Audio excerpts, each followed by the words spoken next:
영하 30도의 몽골 새벽, 한 여성이 손전등 하나의 의지에 몰래 공책을 펼칩니다. 그 공책에 빼곡히 적힌 글자는 놀랍게도 한글이었어요. 왜 몽골 여성들이 목숨 걸고 한국어를 배우는 걸까요? 남편에게 들키면 맞는다는 걸 알면서도 그녀들은 새벽마다 한글을 익힙니다. 한국어는 떠날 수 있는 언어라고 말하면서요. 그리고 이 모든 것의 시작에는 한 소녀가 있었습니다. 11살의 폐교에서 한글 동화책을 발견한 소녀 솔롱고. 그녀가 뿌린 작은 씨앗 하나가 어떻게 수천 명의 인생을 바꿨는지, 그리고 한글이 어떻게 두 나라 사람들의 빈자리를 채워주는 다리가 되었는지, 세계가 주목한 놀라운 이야기가 지금 시작됩니다. 이 영상이 끝날 때쯤이면 여러분도 한글이 왜 세계에서 가장 과학적인 문자인지 느끼실 거예요. 영상이 마음에 드신다면 구독과 좋아요, 알림 설정까지 부탁드려요. 그리고 여러분의 생각을 댓글로 남겨주시면 더 좋은 영상으로 찾아뵙겠습니다. 저는 클라우스 밀러, 47살의 독일계 국제전략가입니다. 23년간 세계 각지의 분쟁 지역과 개발도상국을 누비며 경제 동향을 분석해온 사람이죠. 프랑크푸르트 대학에서 국제경제학 박사 학위를 받은 뒤 UN 산하기구와 세계은행에서 일하며 아프리카, 중동, 동남아시아의 수많은 현장을 밟아왔어요. 그런 제가 몽골 북부의 작은 도시 다르항에 발을 들이게 된 건 순전히 우연이었습니다. 2024년 이른 봄 울란바토르에서 북쪽으로 4시간을 달려 도착한 다르항은 영하 28도의 혹한이 지배하는 곳이에요. 인구 8만 명 남짓한 이 도시는 소련 시절 중공업 도시로 번성했지만 지금은 녹슨 공장 굴뚝만이 과거의 영광을 증언하고 있죠. 거리에는 일자리를 잃은 남성들이 낮부터 보드카 병을 들고 배회하고 아이들은 학교 대신 재래시장에서 자비를 하며 가게를 돕고 있었습니다. 저는 그날 새벽 5시에 숙소를 나섰습니다. 현지 경제 상황을 파악하기 위해 재래시장을 둘러보려던 참이었어요. 3월의 다르항은 해가 뜨기 전까지 칠흑 같은 어둠에 잠겨 있습니다. 숨을 쉴 때마다 입김이 하얗게 피어오르고 귀와 코끝이 얼어붙는 듯한 추위가 온몸을 휘감았죠. 그런데 시장 골목 한편에서 이상한 광경을 목격하게 됩니다. 30대 초반으로 보이는 몽골 여성이 낡은 가판대 뒤에 쪼그려 앉아 무언가를 적고 있었어요. 손전등 불빛에 의지한 채 연신 펜을 움직이는 그녀의 손에는 작은 공책이 들려 있었습니다. 가까이 다가가 보니 충격적인 장면이 펼쳐집니다. 그 공책에는 한글이 빼곡히 적혀 있었어요. 몽골 한복판에서, 그것도 새벽 5시에 한국어로 가계부를 쓰고 있는 여성이라니요. 저는 발걸음을 멈출 수밖에 없었습니다. 그녀의 글씨는 삐뚤빼뚤했지만 정성스러웠어요. 수입과 지출을 꼼꼼히 기록하고 옆에는 몽골어 메모까지 달아놓았더군요. 그녀는 제 시선을 느꼈는지 황급히 공책을 품 안에 숨깁니다. 마치 들키면 안 되는 비밀을 감추듯이요. 눈빛에는 두려움과 경계심이 가득했습니다. 저는 영어로 말을 건넸지만 그녀는 고개만 저을 뿐이었어요. 그런데 제가 돌아서려는 순간 그녀가 서툰 한국어로 중얼거립니다. 떠날 수 있는 언어라고요. 저는 그 말이 무슨 뜻인지 이해할 수 없었습니다. 하지만 그녀의 눈빛에서 절박함 같은 것이 느껴졌어요. 23년간 수많은 분쟁 지역을 다니며 온갖 종류의 절박함을 봐왔지만 이건 달랐습니다. 생존을 위한 절박함이 아니라 무언가를 향한 간절한 희망 같은 것이었죠. 전쟁터에서도 보지 못한 종류의 빛이 그녀의 눈동자 깊은 곳에서 반짝이고 있었어요. 며칠간 다르항을 조사하면서 저는 더 놀라운 사실들을 발견하게 됩니다. 이 도시의 수많은 여성들이 새벽 시간을 쪼개 한국어를 공부하고 있었어요. 그것도 남편이나 가족 몰래요. 한 노점상 아주머니는 새벽 4시에 일어나 2시간씩 한글을 익힌다고 했습니다. 식당 종업원, 공장 노동자, 심지어 대학생까지. 그들 모두가 같은 말을 합니다. 한국어는 떠날 수 있는 언어라고요. 중국어도 아니고 러시아어도 아니고 왜 하필 한국어일까요? 하지만 왜 몰래 배워야 하는 걸까요? 이 물음의 답을 찾기 위해 저는 현지 안내인을 고용합니다. 40대 후반의 바트볼드라는 남성이었어요. 그가 들려준 이야기는 충격적이었습니다. 다르항의 남성들 상당수가 알코올 중독에 빠져 있다고 했어요. 소련 붕괴 이후 공장들이 문을 닫으면서 일자리를 잃은 남성들이 술에 의지하기 시작했고 그 폐해가 30년 넘게 이어지고 있다는 거예요. 가정폭력은 일상이 되었고 여성들은 생계와 육아를 홀로 감당해야 했습니다. 바트볼드는 조심스럽게 덧붙입니다. 남편들은 아내가 외국어를 배우는 걸 싫어한다고요. 특히 한국어를 배우면 한국으로 떠나버릴 거라는 두려움 때문에 심하게 반대한다고 했어요. 그래서 여성들은 가족이 잠든 새벽에만 공부할 수 있는 거죠. 들키면 구타를 당하기도 한다고 했습니다. 저는 그제야 그 여성이 왜 그토록 겁에 질린 표정으로 공책을 숨겼는지 이해할 수 있었어요. 안내인은 한 가지 이름을 언급합니다. 솔롱고라는 여성이에요. 그녀가 이 모든 것의 시작이라고 했습니다. 15년 전 이 도시의 여성들에게 처음 한글을 가르치기 시작한 사람이 바로 솔롱고라는 거죠. 지금은 어디 있는지 아무도 모른다고 했어요. 어떤 이는 한국으로 떠났다 하고 어떤 이는 울란바토르에서 연구를 계속한다고도 합니다. 또 어떤 이는 그녀가 이미 세상을 떠났다는 소문도 있다고 했어요. 저는 솔롱고의 흔적을 찾아 나섭니다. 그리고 도시 외곽의 폐교에서 결정적인 단서를 발견하게 됩니다. 20년 전 문을 닫은 초등학교였어요. 창문은 깨지고 지붕은 무너져 내렸지만 한쪽 교실만은 누군가 정성스럽게 관리한 흔적이 있었습니다. 먼지 쌓인 교실 한 구석에 낡은 상자가 있었어요. 그 안에는 손때 묻은 한글 교재들이 가득했습니다. 표지에는 솔롱고가 직접 그린 것으로 보이는 일러스트가 있었어요. 몽골 전통 게르와 한글 자음 모음이 함께 그려진 독특한 그림이었죠. 교재 첫 장을 펼치자 손글씨가 보입니다. 한글은 백성을 위해 만들어진 글자입니다. 배우기 쉽고 쓰기 편한 이 글자는 우리에게도 희망이 될 것입니다. 날짜는 2009년 3월이었어요. 15년 전 20도 안 된 어린 여성이 이 황량한 땅에서 무슨 꿈을 꾸었던 걸까요? 저는 그 순간 깨닫습니다. 이것은 단순한 외국어 학습 열풍이 아니에요. 한 여성이 시작한 작은 불씨가 어떻게 수천 명의 운명을 바꾸고 있는지 그 이야기를 반드시 세상에 알려야겠다고 결심하게 됩니다. 23년간 수많은 보고서를 썼지만 이번만큼은 숫자와 통계가 아닌 사람의 이야기를 기록하고 싶었어요. 창밖으로 보이는 다르항의 하늘은 여전히 어둡습니다. 하지만 저 멀리 재래시장 쪽에서 희미한 불빛들이 하나둘 켜지고 있어요.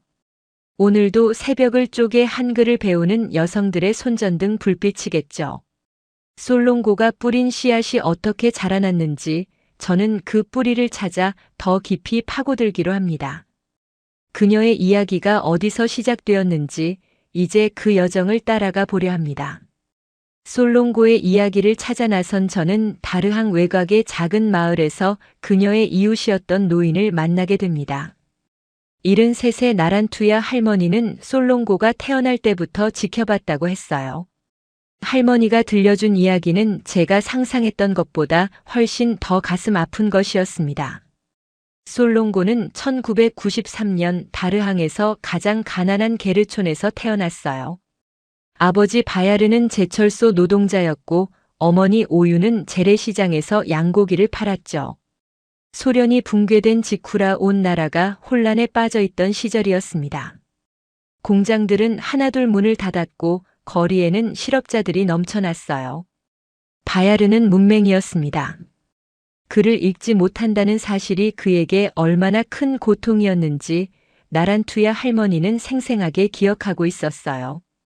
공장에서 해고 통지서를 받았을 때 바야르는 그게 무슨 내용인지 알지 못했다고 합니다. 동료에게 읽어달라고 부탁해야 했고 그 순간 그의 얼굴이 새빨갛게 달아올랐다고 해요. 수치심이었죠. 어른이 되어서도 자신의 이름조차 제대로 쓰지 못한다는 사실은 그를 평생 짓눌렀습니다. 바야르는 술에 의지하기 시작했어요. 처음에는 가끔 마시던 보드카가 매일이 되었고 나중에는 아침부터 술병을 손에서 놓지 않았죠. 취하면 아내에게 소리를 질렀고 어린 솔롱고는 구석에 웅크린 채 아버지의 고함을 들어야 했습니다. 하지만 할머니는 이상한 점을 발견했다고 해요. 바야르가 술에서 깨어났을 때 가장 먼저 하는 일이 딸아이를 안고 우는 것이었다고요. 그는 늘 중얼거렸대요. 너만은 이렇게 살면 안 된다고 그를 배워야 한다고요. 솔롱고가 8살이 되던 해 비극이 찾아옵니다. 바야르가 술에 취한 채 얼어붙은 강을 건너다 익사한 거예요. 영하 40도의 혹한 속에서 시신은 사흘 만에 발견되었습니다. 장례를 치를 돈도 없어서 이웃들이 십시일반 모아준 돈으로 겨우 아버지를 땅에 묻을 수 있었죠. 어머니 오유는 그날부터 새벽 4시에 일어나 시장으로 향했고 밤 11시가 넘어서야 게르로 돌아왔습니다. 솔롱고는 학교에 다닐 수 없었어요. 교복도 교과서도 신발도 살 돈이 없었으니까요. 대신 그녀는 동생 둘을 돌보며 집안일을 했습니다. 9살 소녀가 밥을 짓고 빨래를 하고 어린 동생들의 코를 닦아주었어요.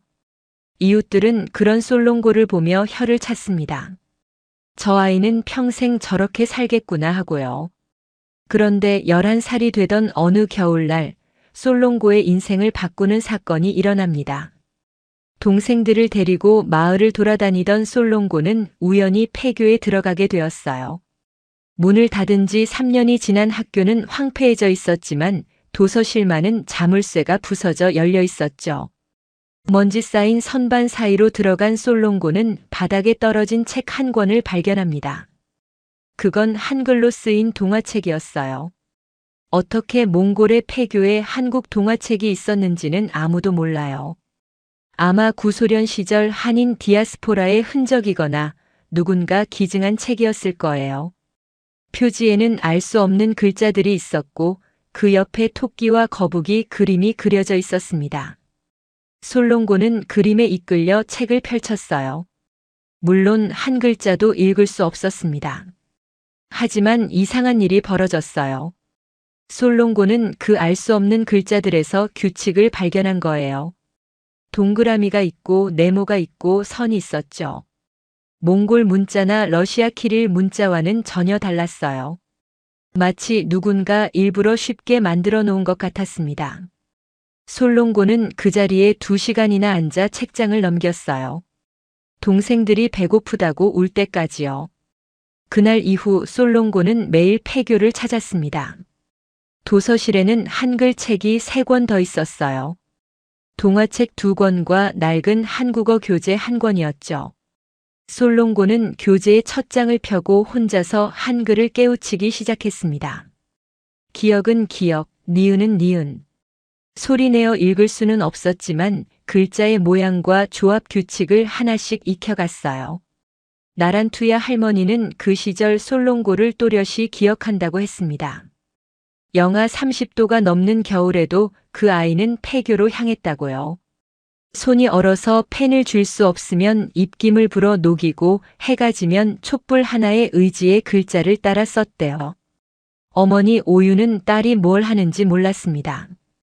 알았다면 당장 그만두라고 했을 거예요. 그 시간에 돈이라도 벌어야 했으니까요. 하지만 솔롱고는 멈추지 않았어요. 12살이 되었을 때 그녀는 한글을 완전히 해독할 수 있게 되었습니다. 동화책 속 토끼와 거북이 이야기를 처음 읽었을 때 솔롱고는 울었다고 해요. 태어나서 처음으로 다른 세계의 이야기를 읽은 거였죠. 문맹이었던 아버지가 평생 느꼈을 고통을 생각하면 더 슬펐다고 합니다. 아버지가 글을 읽을 수 있었다면 다르게 살 수 있었을까요? 솔롱고에게 한글은 단순한 외국어가 아니었어요. 그건 존엄이었습니다. 그를 모르면 사람 취급을 받지 못하는 세상에서 그를 안다는 것은 곧 인간으로 서는 것이었죠. 한글은 특히 그랬어요. 복잡한 한자나 러시아어와 달리 누구나 배울 수 있게 만들어진 글자였으니까요. 솔롱고는 나중에 이렇게 말했다고 합니다.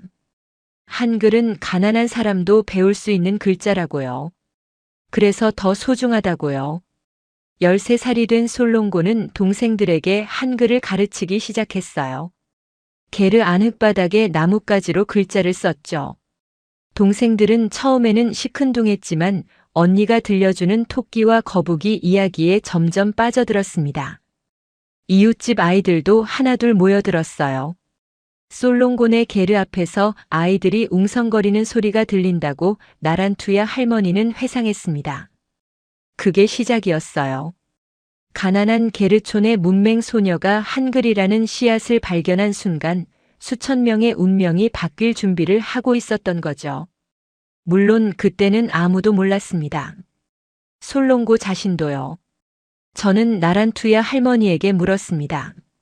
솔롱고가 왜 하필 한글에 그토록 집착했냐고요. 할머니는 잠시 생각하더니 대답했어요. 그 아이는 늘 말했대요. 한글은 백성을 불쌍히 여겨 만든 글자라고, 그래서 자기 같은 사람도 배울 수 있는 거라고요.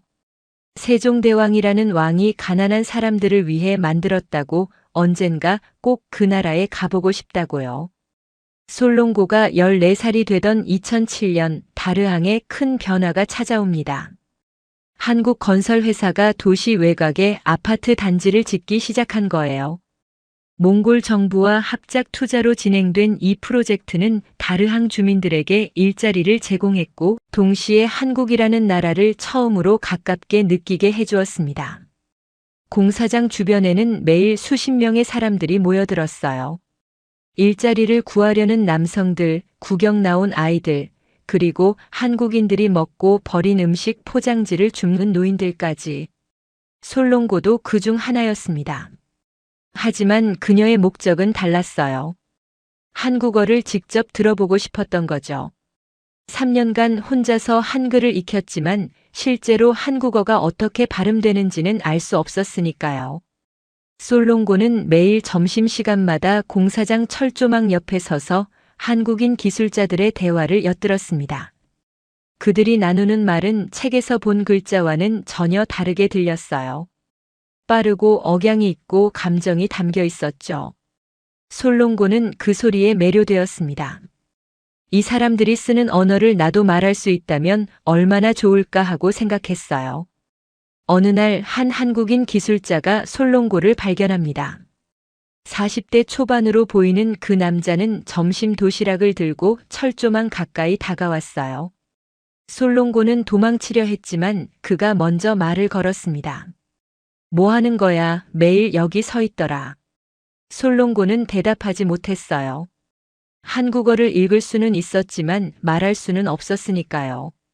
그런데 솔롱고가 품에서 낡은 한글 교재를 꺼내 보이자 그 기술자의 표정이 변했습니다. 놀라움과 호기심이 뒤섞인 눈빛이었죠. 그는 철조망 너머로 손을 내밀어 교재를 받아들었어요. 한참을 들여다보더니 고개를 끄덕였습니다. 혼자 배운 거야, 대단하네. 그 말을 솔롱고는 알아듣지 못했지만 그의 표정에서 칭찬이라는 걸 느낄 수 있었어요. 그 기술자의 이름은 박정호였습니다. 42, 경상북도 포항 출신의 건설 현장 감독이었죠. 그는 20년간 중동과 동남아시아를 떠돌며 현장을 지휘해온 베테랑이었어요. 아내와 두 아이를 한국에 두고 1년에 2번 정도만 집에 들르는 삶을 살고 있었습니다.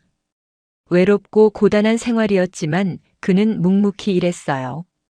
가족을 위해서였죠.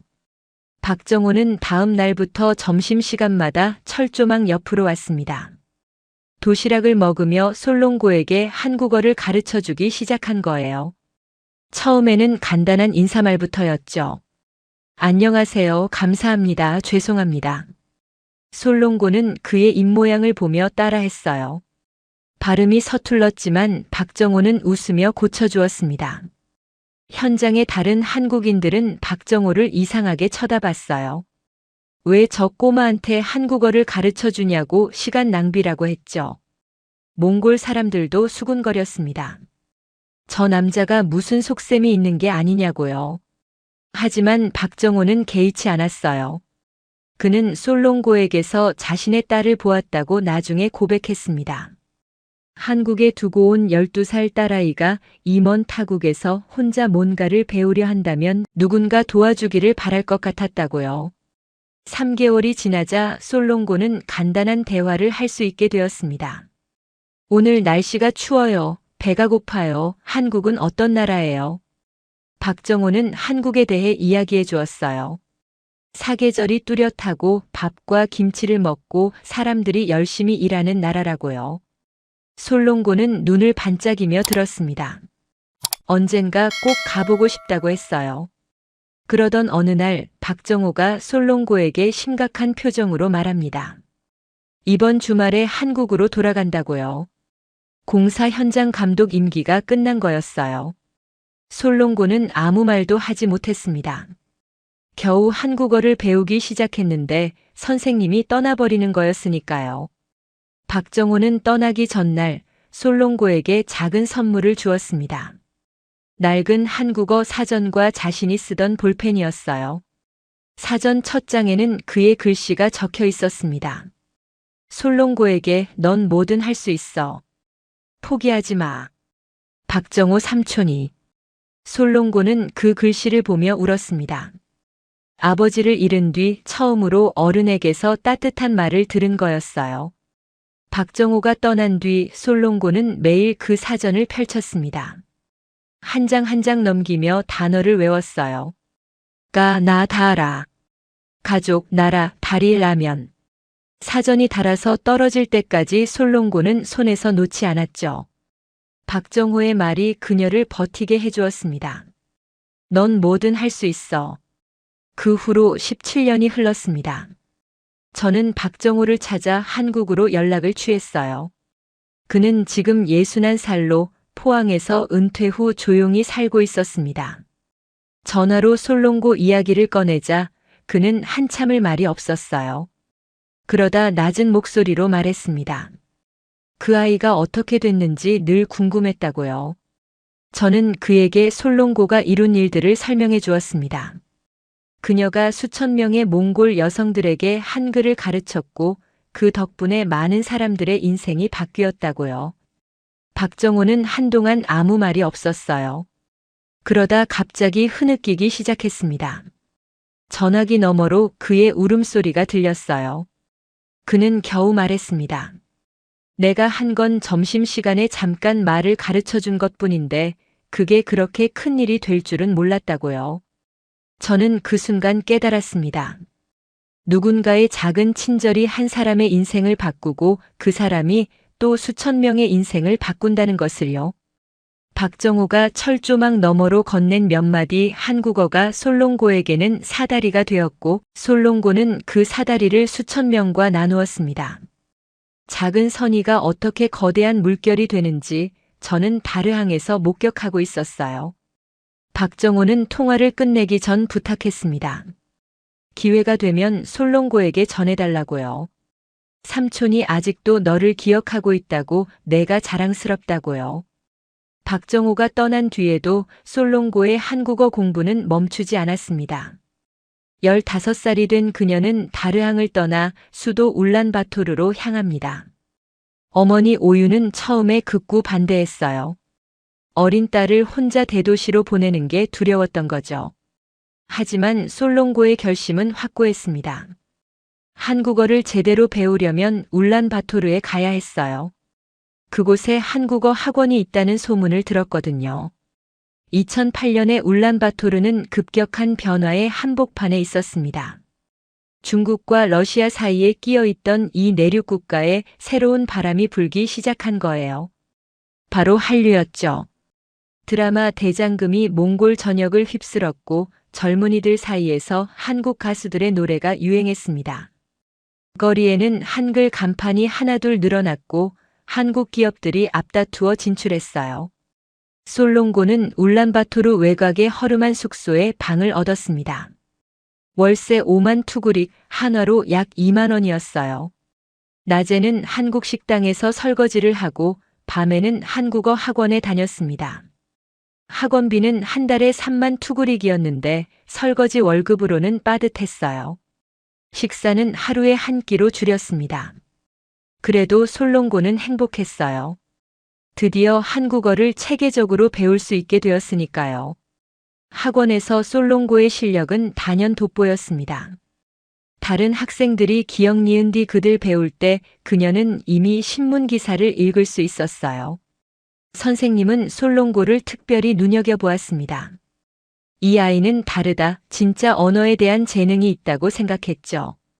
솔롱고는 6개월 만에 학원의 모든 과정을 마쳤습니다. 선생님은 그녀에게 대학 진학을 권유했어요. 2009년 솔롱고는 몽골 국립대학교 한국어학과에 입학합니다. 16살의 나이로 대학생이 된 거예요. 당시 한국어학과는 몽골에서 가장 인기 있는 학과 중 하나였습니다. 한국 기업 취업을 꿈꾸는 학생들이 몰려들었죠. 삼성, LG, 현대 같은 기업들이 몽골에 진출해 있었고 한국어를 잘하면 좋은 일자리를 얻을 수 있다는 인식이 퍼져 있었어요. 하지만 솔롱고의 관심사는 취업이 아니었습니다. 그녀는 한글 자체에 매료되어 있었어요. 왜 한글은 이렇게 배우기 쉬울까? 어떤 원리로 만들어진 걸까? 이 글자를 몽골어 교육에 활용할 수는 없을까? 솔롱고는 언어학 수업에 빠져들었습니다. 세종대왕이 한글을 창제한 원리, 자음과 모음의 과학적 설계, 누구나 쉽게 배울 수 있도록 만들어진 철학까지요. 대학 3학년이 되던 해 솔롱고는 파격적인 논문을 발표합니다. 한글의 의문 체계를 몽골어 문해 교육에 적용하는 방안이라는 제목이었어요. 그녀의 주장은 이랬습니다. 몽골의 전통 문자는 배우기 어렵고 러시아식 키릴 문자도 몽골어 발음을 정확히 표기하지 못한다. 하지만 한글의 원리를 응용하면 몽골 아이들이 더 쉽고 빠르게 읽기를 배울 수 있다고요. 학계의 반응은 차가웠습니다. 교수들은 솔롱고의 논문을 황당하다고 일축했어요. 한국 문자를 몽골에 적용하자니 그게 말이 되느냐고 했죠. 민족주의 성향의 학자들은 더 격렬하게 반발했습니다. 우리 고유의 문자를 버리고 외국 글자를 쓰자는 거냐, 문화 사대주의라고 비난했어요. 솔롱고는 졸업 후 대학원 진학을 희망했지만 어떤 교수도 그녀를 지도하려 하지 않았습니다. 결국 솔롱고는 대학을 떠났습니다. 2012년 20살의 겨울이었어요. 그녀는 울란바토르 외곽의 값싼 반지하 방으로 이사했습니다. 한 달 월세 3만 투구릭짜리 방은 창문도 없고 난방도 제대로 안 됐어요. 겨울에는 실내에서도 입김이 나왔죠. 하지만 솔롱고는 거기서 연구를 계속했습니다. 그녀는 낮에는 한국 관광객을 상대로 통역 아르바이트를 하고 밤에는 한글과 몽골어의 의문 대조 연구에 매달렸어요. 학계에서 인정받지 못해도 상관없었습니다. 솔롱고에게는 확신이 있었어요. 한글의 원리를 활용하면 문맹을 줄일 수 있다는 확신이요. 아버지처럼 글을 몰라 고통받는 사람들을 도울 수 있다는 믿음이 그녀를 버티게 해주었습니다. 이 시기 몽골에서는 한국어 열풍이 최고조에 달했습니다. BTS와 K-팝 아이돌들이 전 세계를 휩쓸었고 몽골 젊은이들도 열광했어요. 한국어 학원은 우후죽순 생겨났고 한국 유학을 꿈꾸는 학생들이 넘쳐났습니다. 한국행 비행기는 늘 만석이었죠. 하지만 솔롱고는 그 흐름과 거리를 두었습니다. 그녀가 보기에 대부분의 한국어 학습자들은 한글을 도구로만 여겼어요. 취업을 위한 도구, 돈을 벌기 위한 도구요. 물론 그것도 나쁘지 않았습니다. 하지만 솔롱고는 더 깊은 것을 보았어요. 한글에 담긴 철학, 백성을 사랑하는 마음, 누구나 배울 수 있게 만들겠다는 의지요. 그녀는 그 철학을 몽골에 전하고 싶었습니다. 반지하 방에서 보낸 3년은 고독했지만 충실했어요. 솔롱고는 한글의 자음과 모음이 어떻게 발음 기관의 모양을 본떠 만들어졌는지 연구했습니다. 그리고 그 원리를 몽골어에 적용하는 자신만의 교수법을 개발했어요. 아직 검증되지 않은 이론이었지만 그녀는 언젠가 기회가 올 거라고 믿었습니다. 다르항에서 혼자 한글을 깨우치던 11살 소녀처럼 솔롱고는 또다시 홀로 길을 걷고 있었어요. 그리고 그 기회는 예상치 못한 곳에서 찾아오게 됩니다. 바로 전 세계를 뒤흔든 코로나 팬데믹이었죠. 2020년 초 전 세계가 코로나 바이러스의 공포에 휩싸였습니다. 국경이 닫히고 비행기가 멈추고 사람들은 집 안에 갇혔어요. 몽골도 예외가 아니었습니다. 인구 330만 명의 이 작은 나라는 의료 인프라가 취약했고 바이러스가 퍼지면 감당할 수 없었죠. 정부는 세계에서 가장 빠르게 국경을 폐쇄했습니다. 솔롱고는 울란바토르 반지하 방에서 뉴스를 지켜보았어요. 각국의 대응을 비교하면서 한 가지 사실에 주목하게 됩니다. 한국의 방역 시스템이 전 세계의 모범이 되고 있었어요. 투명한 정보 공개, 빠른 진단 검사, 드라이브스루 검진소. 한국은 봉쇄 없이도 바이러스를 통제하고 있었습니다. 그 모습은 전 세계 뉴스에서 연일 보도되었죠. 몽골인들도 한국의 방역을 지켜보고 있었습니다. 소셜미디어에서는 한국의 K-방역이 화제였어요. 한국이 만든 진단키트가 얼마나 정확한지, 한국 정부의 정보 공개가 얼마나 투명한지 사람들이 이야기했습니다. 그리고 몽골에도 한국의 진단키트가 도착했어요. 한국 정부가 우방국들의 의료 물자를 지원한 거였죠. 솔롱고는 이 상황이 무엇을 의미하는지 직감했습니다. 한국에 대한 몽골인들의 신뢰가 폭발적으로 높아지고 있었어요. K-팝과 드라마로 시작된 관심이 이제 실질적인 신뢰로 바뀌고 있었죠. 한국은 단순히 좋은 콘텐츠를 만드는 나라가 아니라 위기 상황에서도 믿을 수 있는 나라라는 인식이 퍼졌습니다. 팬데믹 기간 동안 이상한 현상이 나타났어요. 온라인 한국어 강좌 수강생이 폭증한 거예요. 집에 갇힌 사람들이 시간을 활용해 한국어를 배우기 시작했습니다.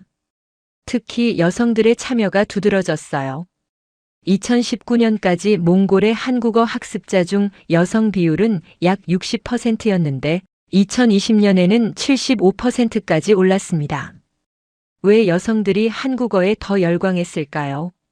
솔롱고는 그 이유를 알고 있었습니다. 몽골 여성들에게 한국어는 새로운 기회의 문이었어요. 한국 기업 취업, 한국 유학, 그리고 한국인과의 결혼까지. 팬데믹으로 일자리를 잃은 여성들이 미래를 위해 한국어를 선택한 거였죠. 이 시기 국제 결혼 중개 업체들의 상담 요청도 급증했습니다.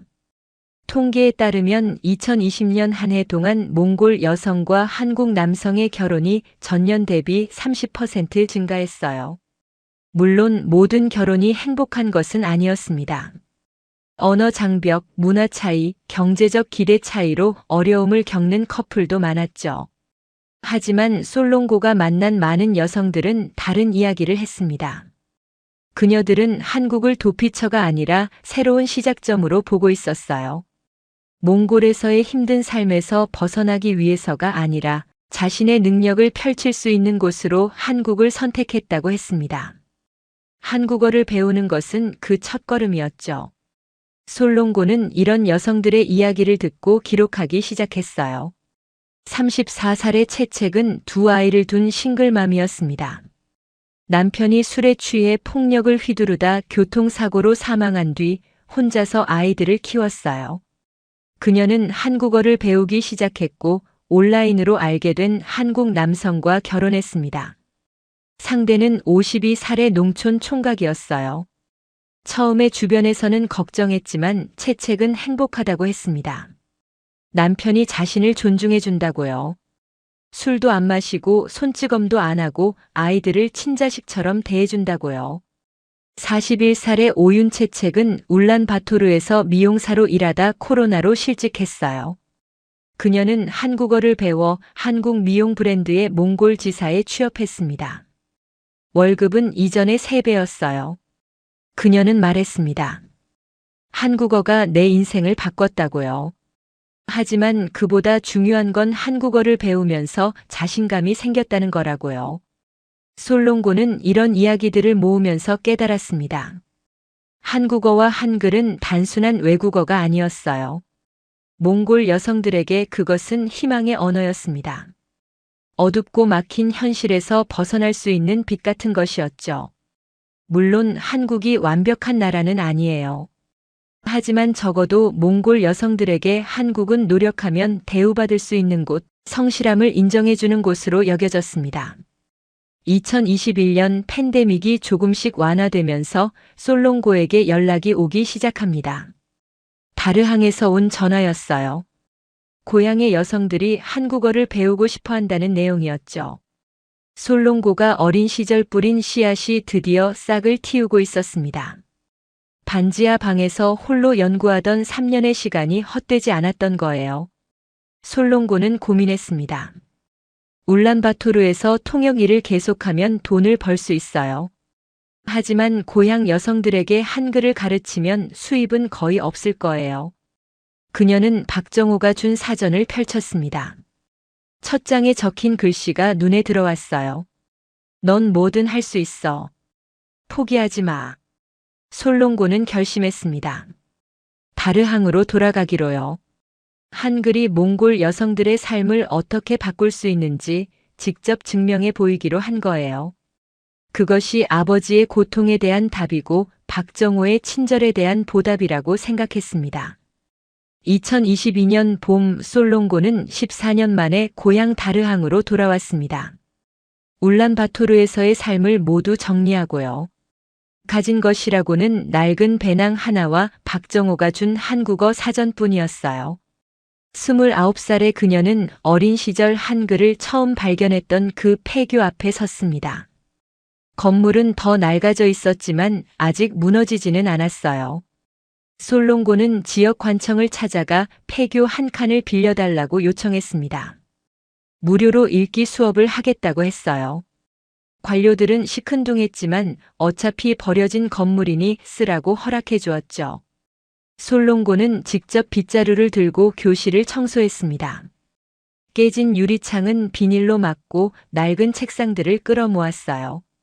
첫 수업에는 7명의 아이들이 왔습니다. 모두 가난한 가정의 아이들이었어요.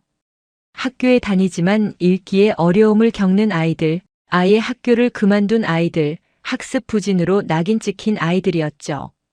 그 아이들의 엄마들이 솔롱고의 소문을 듣고 보낸 거였어요. 솔롱고는 자신이 개발한 교수법을 적용하기 시작했습니다. 한글의 자음 모음 체계를 몽골어 발음에 대입하는 방식이었어요. 한글은 발음 기관의 모양을 본떠 만든 글자입니다. 기역은 혀가 목구멍을 막는 모양이고 리은은 혀가 윗잇몸에 닿는 모양이에요. 솔롱고는 이 원리를 아이들에게 가르쳤습니다. 글자가 소리와 연결되는 원리를 이해하면 어떤 글자든 쉽게 읽을 수 있다고요. 처음에 아이들은 어리둥절해했어요. 왜 몽골어 수업에서 한국 글자를 배우는지 이해하지 못했죠. 하지만 솔롱고는 인내심 있게 설명했습니다.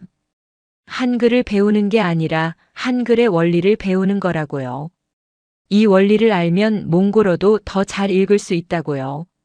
기적 같은 일이 벌어지기 시작했습니다. 2달이 지나자 아이들의 읽기 속도가 눈에 띄게 빨라졌어요. 특히 학습 부진아로 분류되었던 아이들의 변화가 극적이었습니다. 10살 바트는 학교에서 가장 읽기를 못하는 아이로 낙인 찍혀 있었어요. 선생님들은 그에게 지적 장애가 있을지도 모른다고 했죠. 하지만 솔롱고의 수업을 받은 뒤 바트는 또래 아이들보다 읽기 속도가 빨라졌습니다. 솔롱고는 이유를 알았어요. 바트는 머리가 나쁜 게 아니었습니다. 기존 교육 방식이 그에게 맞지 않았던 것뿐이에요. 몽골의 전통적인 읽기 교육은 글자를 통째로 외우게 하는 방식이었어요. 하지만 바트 같은 아이들에게는 글자와 소리의 관계를 논리적으로 이해하는 방식이 더 효과적이었죠. 한글의 원리가 바로 그걸 가르쳐 준 거예요. 소문이 퍼지기 시작했습니다. 솔롱고의 수업을 받으면 읽기를 못하던 아이도 읽기를 잘하게 된다고요. 학부모들이 찾아왔어요. 처음에는 7명이었던 학생이 20명이 되고 50명이 되었습니다. 교실 하나로는 감당이 안 돼서 옆 교실도 정리해야 했어요. 솔롱고는 여전히 수업료를 받지 않았습니다. 통역 아르바이트로 번 돈으로 교재를 만들고 연필을 사주었죠. 이 과정에서 솔롱고는 예상치 못한 변화를 목격합니다. 아이들의 엄마들이 수업에 관심을 갖기 시작한 거예요. 처음에는 아이를 데려다 주러 온 엄마들이 교실 밖에서 기다렸어요. 그러다 하나둘씩 교실 안으로 들어와 수업을 구경하기 시작했죠. 솔롱고가 한글의 원리를 설명하면 엄마들도 고개를 끄덕였습니다. 어느 날 38살의 나란솔이라는 여성이 솔롱고에게 조심스럽게 물었습니다. 어른도 배울 수 있냐고요. 그녀는 재래시장에서 야채를 파는 상인이었어요. 남편은 실직 후 술에 빠져 있었고 새 아이를 혼자 먹여 살리고 있었죠. 나란솔은 한국 드라마를 보면서 한국에 가면 더 나은 삶을 살 수 있지 않을까 생각하게 되었다고 했습니다. 하지만 한국어는커녕 몽골어 읽기도 서툴렀어요. 솔롱고는 성인반을 개설했습니다. 저녁 8시부터 10시까지 낮에 일하는 여성들을 위한 수업이었어요. 첫 수업에 12명이 왔습니다. 모두 30대에서 50대의 여성들이었죠. 가정주부, 상인, 공장 노동자, 청소부까지. 그녀들은 하루 종일 힘들게 일하고도 밤에 교실을 찾았어요. 성인반 여성들의 학습 속도는 아이들보다 느렸습니다. 하지만 의지는 더 강했어요. 나란솔은 매일 밤 집에서 복습했습니다. 아이들이 잠든 뒤 촛불 아래서 한글을 따라 썼죠. 그녀의 손은 장사와 집안일로 거칠어져 있었지만 펜을 쥔 손에는 힘이 있었어요. 석 달이 지나자 성인반 학생들도 간단한 한글을 읽을 수 있게 되었습니다. 그리고 놀라운 일이 벌어졌어요. 한글을 배운 여성들이 몽골어 읽기도 더 잘하게 된 거예요. 솔롱고의 이론이 맞았던 겁니다. 글자와 소리의 관계를 논리적으로 이해하면 어떤 언어든 읽기가 쉬워진다는 것을요. 바르항의 폐교는 더 이상 폐교가 아니었습니다. 그곳은 희망의 학교가 되어 있었어요. 아이들은 읽기의 즐거움을 알게 되었고 엄마들은 새로운 삶을 꿈꾸기 시작했죠.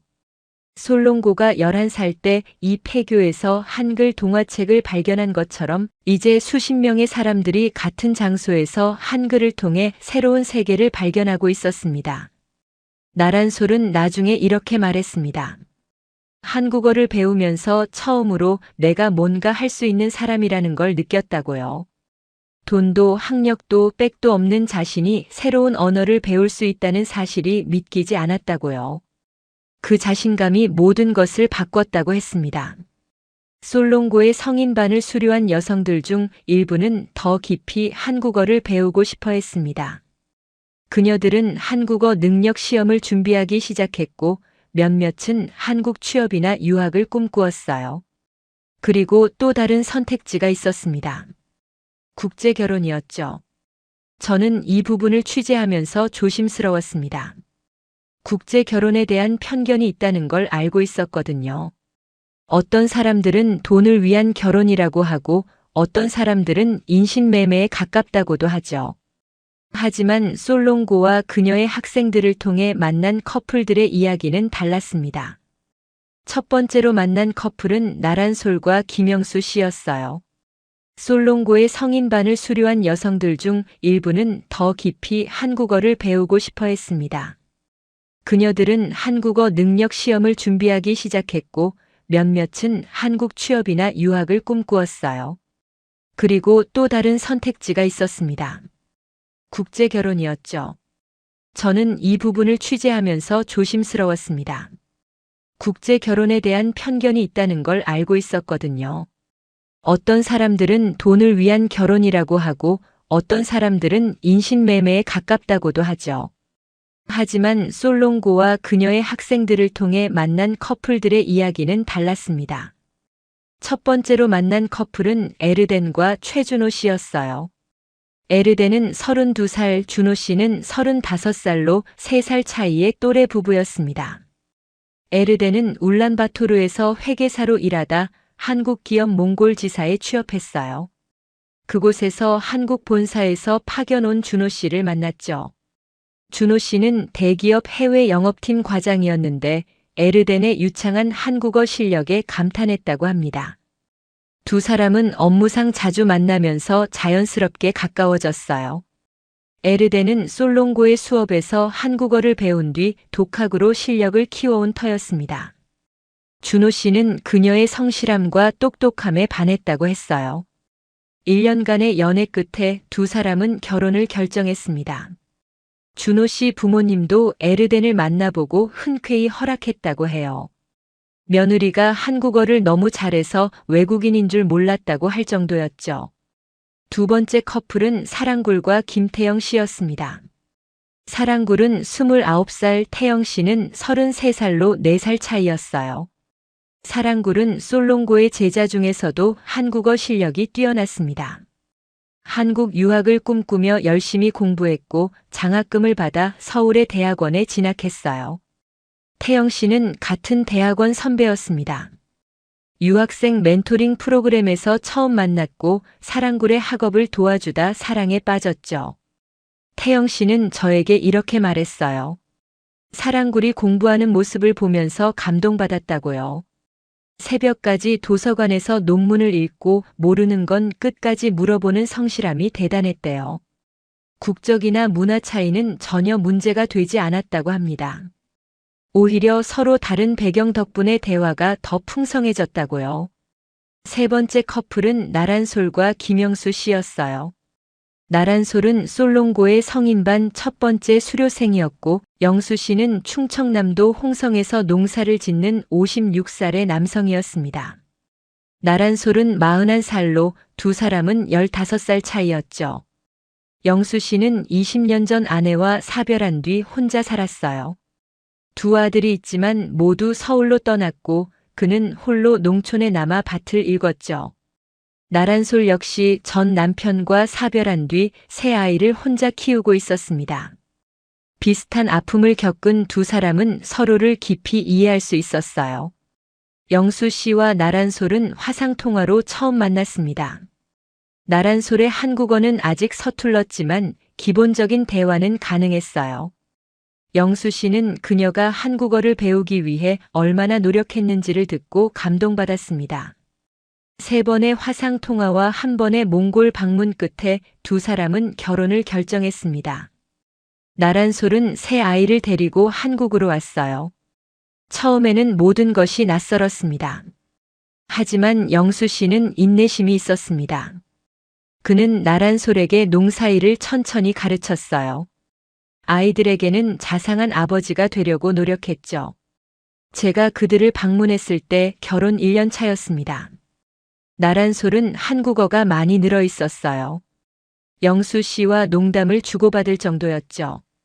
그녀는 말했습니다. 남편이 자신을 존중해 준다고요. 몽골에서는 경험해보지 못한 일이라고요. 네 번째 커플은 오윤채책과 이정민 씨였어요. 오윤채책은 41살, 정민 씨는 48살로 7살 차이였습니다. 정민 씨는 서울에서 작은 식당을 운영하는 남성이었어요. 그는 10년 전 이혼했습니다.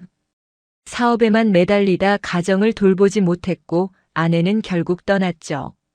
오윤채책은 솔롱고의 수업에서 한국어를 배운 뒤 한국 식당에서 일하고 싶어 했어요. 중개소를 통해 정민 씨의 식당에 취업하게 되었고 처음에는 고용인과 고용주의 관계였습니다. 하지만 함께 일하면서 서로를 알아갔어요. 오윤채책은 성실했고 정민 씨는 그녀의 노력을 인정했죠. 1년 뒤 두 사람은 결혼했습니다. 정민 씨는 저에게 이렇게 말했어요. 젊은 시절에는 사랑이 뭔지 몰랐다고요. 그냥 좋으면 결혼하는 거라고 생각했대요. 하지만 이제는 안다고요. 사랑은 상대방을 존중하고 함께 일하고 서로의 빈자리를 채워주는 거라고요. 이 커플들의 공통점이 있었습니다. 모두 한국어라는 다리를 통해 연결되었다는 거예요. 에르덴이 한국어를 몰랐다면 준호 씨와 업무 파트너가 될 수 없었을 겁니다. 사랑굴이 한국어를 배우지 않았다면 한국 유학도 태영 씨와의 만남도 없었겠죠. 나란솔이 한국어를 배우지 않았다면 영수 씨와 대화할 수 없었을 거예요. 한국어는 두 사람 사이의 문화적 간극을 좁혀주는 다리였습니다. 솔롱고는 이 커플들의 이야기를 지켜보며 복잡한 감정을 느꼈다고 합니다. 한글을 가르친 결과가 이런 인연으로 이어질 줄은 몰랐다고요. 또래 커플, 비슷한 상처를 가진 커플, 직장에서 만난 커플까지 다양한 형태의 사랑이 한국어를 통해 싹 텄습니다. 한글은 글자 이상의 의미를 갖고 있었어요. 그것은 외로운 영혼들을 이어주는 보이지 않는 끈이었습니다. 2024년 11월 몽골 국회에서 역사적인 법안이 통과되었습니다. 초등학교 교육과정에 한글 원리 기반 읽기 교육을 시범 도입한다는 내용이었어요. 솔롱고가 15년간 주장해온 이론이 마침내 국가 차원에서 인정받은 순간이었습니다. 저는 그 소식을 듣고 다르항으로 향했습니다. 솔롱고를 다시 만나기 위해서였죠. 폐교에서 낡은 한글 교재를 발견한 지 6개월이 지나 있었어요. 그동안 저는 솔롱고의 흔적을 따라 몽골 전역을 누볐습니다. 울란바토르의 반지하 방, 한국의 농촌 마을, 서울의 작은 식당까지. 그리고 이제 모든 이야기의 시작점이자 끝점인 다르항으로 돌아온 거예요. 폐교는 여전히 그 자리에 있었습니다. 하지만 분위기가 달라져 있었어요. 건물 외벽에는 새 페인트가 칠해져 있었고 깨진 유리창은 새 유리로 교체되어 있었죠. 정문에는 간판이 걸려 있었습니다. 솔롱고 한글 배움터. 한글과 몽골 문자가 함께 적힌 간판이었어요. 교실 안으로 들어가자 솔롱고가 있었습니다. 31살이 된 그녀는 교실 바닥을 쓸고 있었어요. 저를 보자 환하게 웃었습니다. 먼 길 오셨어요 라고 유창한 한국어로 인사했죠. 저는 그녀에게 국회 법안 통과 소식을 축하한다고 했어요. 솔롱고는 담담하게 대답했습니다. 아직 시작일 뿐이라고요. 솔롱고는 저에게 그동안의 변화를 설명해 주었습니다. 처음 7명으로 시작한 교실이 이제 200명이 넘는 학생을 가르치는 학교가 되었다고요. 아이들 수업, 성인 여성 수업, 한국어 심화 수업까지. 선생님도 3명으로 늘었어요. 모두 솔롱고의 제자들이었습니다. 한글을 배운 뒤 다른 이들을 가르치는 선생님이 된 여성들이었죠. 저는 그녀에게 물었습니다. 한국으로 떠난 여성들은 어떻게 지내고 있느냐고요. 솔롱고는 휴대폰을 꺼내 사진첩을 보여주었어요. 수십 장의 사진이 있었습니다. 나란솔이 홍성 농장에서 배추를 수확하는 사진, 오윤채책이 서울 식당에서 손님을 맞는 사진, 투야가 상철 씨와 함께 부산 해운대를 걷는 사진까지요. 솔롱고는 말했습니다. 그녀들과 매주 화상 통화를 한다고요. 한국 생활이 쉽지 않을 때 상담도 해주고 한국어가 막힐 때 도와주기도 한대요. 멀리 떨어져 있지만 여전히 연결되어 있다고 했어요. 한국어라는 끈으로요. 저는 나란솔에게 화상으로 안부를 물었습니다.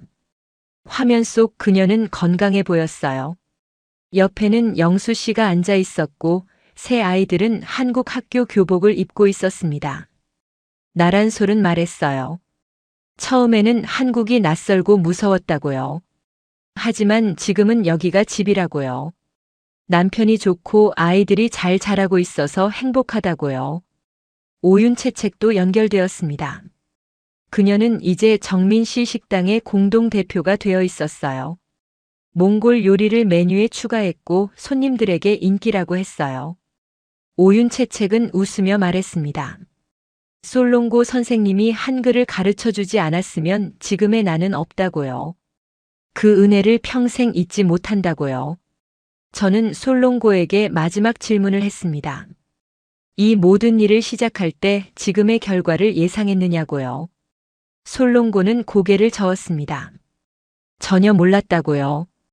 그저 11살 때 폐교에서 발견한 한글 동화책이 너무 좋아서 그 좋은 걸 다른 사람들에게도 알려주고 싶었을 뿐이라고요. 그녀는 잠시 말을 멈추었다가 조용히 덧붙였습니다. 아버지 바야르가 글을 읽을 수 있었다면 다르게 살았을 거라고요. 글을 몰라서 수치심에 시달리고 술에 의지하고 결국 비극적으로 생을 마감했다고요. 솔롱고는 아버지 같은 사람이 더 이상 없기를 바랐습니다. 한글은 그 방법 중 하나였어요. 누구나 쉽게 배울 수 있는 글자, 가난하고 배움의 기회가 없던 사람도 익힐 수 있는 글자였으니까요.